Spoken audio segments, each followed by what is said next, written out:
Hey, welcome back to YT Finance, and today we are talking about Palantir Technology stock, also known as PLTR stock. In this video, we will discuss how PLTR stock could experience a similar growth rate to what Amazon stock has experienced in the past, which is amazing. Then we will perform some PLTR stock analysis, which can help us understand where the stock price is headed. Then lastly, I will tell you how Palantir may have made a huge mistake, but more on that later. Go and press the like button right now for more PLTR stock news updates. Comment whether or not you think that Palantir will invest into Bitcoin or not. Remember to turn on all subscription notifications to stay informed, and now let's get right into today's stories. Right now, many Palantir stock bulls think that the PLTR stock price will experience a similar growth rate to Amazon's AMZN stock, so that is what we are going to try to figure out today. Amazon took a while before becoming a profitable company, and Palantir is currently struggling with this same obstacle. However, Amazon eventually overcame that obstacle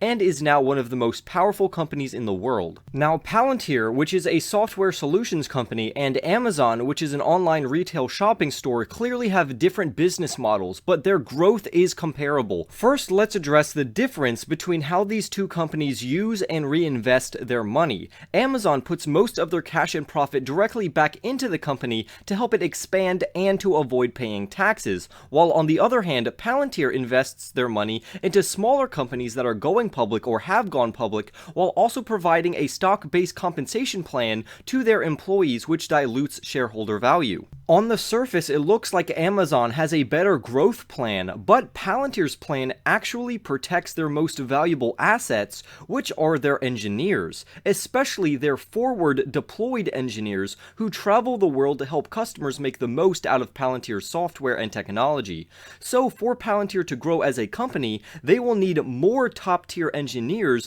which is why Palantir pays them so much and why they use stock-based compensation plans. Palantir's stock-based compensation plan is an elite, high-level commercial decision that will allow Palantir to pay their engineers very well so that the company can maintain their current talent while also stealing talent away from their competitors. This in turn will accelerate the growth of Palantir Technologies as a company, and it will also increase the growth of their PLTR stock price in the long run, which will also benefit their shareholders along with their engineers, which will give them more talent, and the cycle will continue over and over. As the stock price goes up, more and more engineers will want to join Palantir Technologies. The best part to me is that the stock-based compensation does not even hurt Palantir or shareholders, because they can easily afford this due to their $2.3 billion on their balance sheet and because they have very low interest-bearing debt. Palantir had a very similar projected CAGR just like Amazon did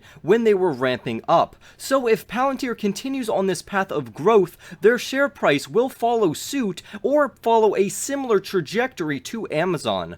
Right now, Amazon has a market cap of around $1.5 trillion, and Palantir in comparison is tiny, at a valuation of around $52 billion. So imagine the growth that Palantir could experience since they are mimicking the growth of Amazon stock right now. If we assume that Palantir's operating margin increases to 25%, Palantir would have an adjusted PE ratio of 136 by 2023, which means that the stock price would be insanely high considering their over 30% growth rate. Now, I already did a video on why I think Palantir is easily a $1 trillion company, but that's going to take a while, and this again is a very long-term investment with enormous potential, just like Amazon. In the last 10 years, Amazon has had a CAGR of 27% on average, and I think Palantir can easily replicate that same growth, and so does the author of this article. However, there are risks involved here. It would be similar to the risk that investors undertook when investing into Tesla's TSLA stock back when Tesla was on the verge of bankruptcy during their Model 3 production problems, but honestly, investing into PLTR is actually much safer than that scenario. What What blows my mind is that impatient investors are disappointed in PLTR stock because it has not doubled their money yet,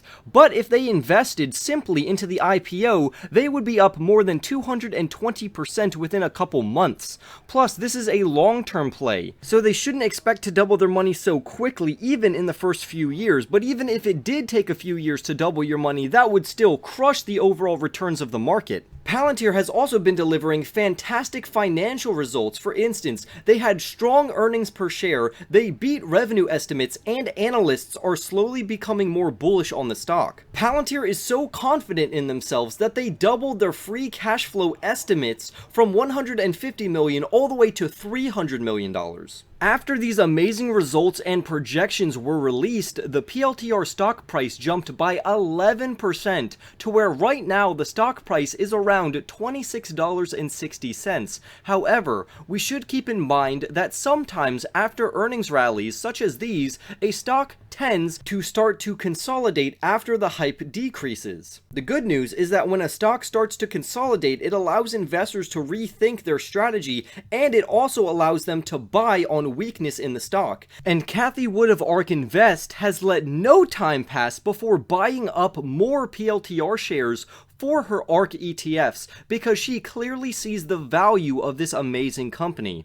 More good news is that for our small segment on technical analysis, PLTR has formed a bullish flag pattern that finally broke out recently. In our last PLTR stock analysis update, we talked about how the moving average convergence divergence, also known as the MACD, has been trending downward, but recently it has turned more positive. Similarly, the relative strength index, or RSI, is also trending higher, which is great news. However, it does not indicate that the PLTR stock is overbought yet, which is also good news. Because the PLTR stock price broke above the resistance of $26, that is our new support level, and now we need to break through the next line of resistance at $27.49, because once we do that, the volume thins out and it would be a straight path towards a $31.34 stock price. Wall Street is even becoming more positive on their view of Palantir Technologies because the new fair value of Palantir is now $28 a share. Also, PLTR beat Wall Street sales estimates last quarter because they were projected to make $353 million, but they actually made $375 million.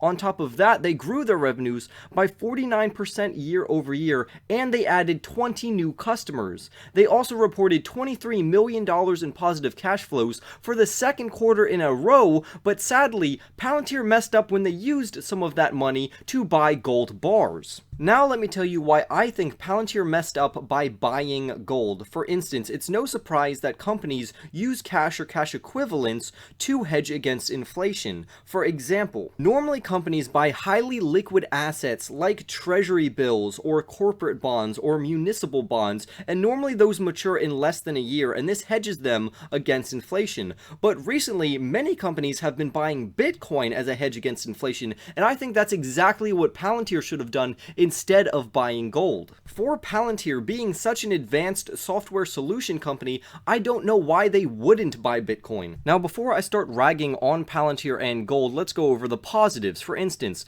buying gold is good because it's scarce, it's somewhat durable, and it's a good hedge against inflation, or a black swan event, which is why I think Palantir ended up buying gold in the first place. However, compared to digital currencies like Bitcoin, they are far superior to gold, and I'll tell you why. For instance, gold is physical and it takes up space, and you have to pay to store it somewhere safely, but with Bitcoin, you can keep it in a simple cold storage wallet where it virtually takes up no space at basically no cost. Now let's give Palantir the benefit of the doubt. Let's say inflation gets out of control and the black swan event does happen. Now in both of these instances, Bitcoin would still outperform gold. Also, they didn't buy enough gold really to keep them afloat, so that's also kind of odd. So the only time their gold investment would actually outperform Bitcoin if the black swan event was Bitcoin along with other cryptocurrencies crashing into a very cold crypto winter.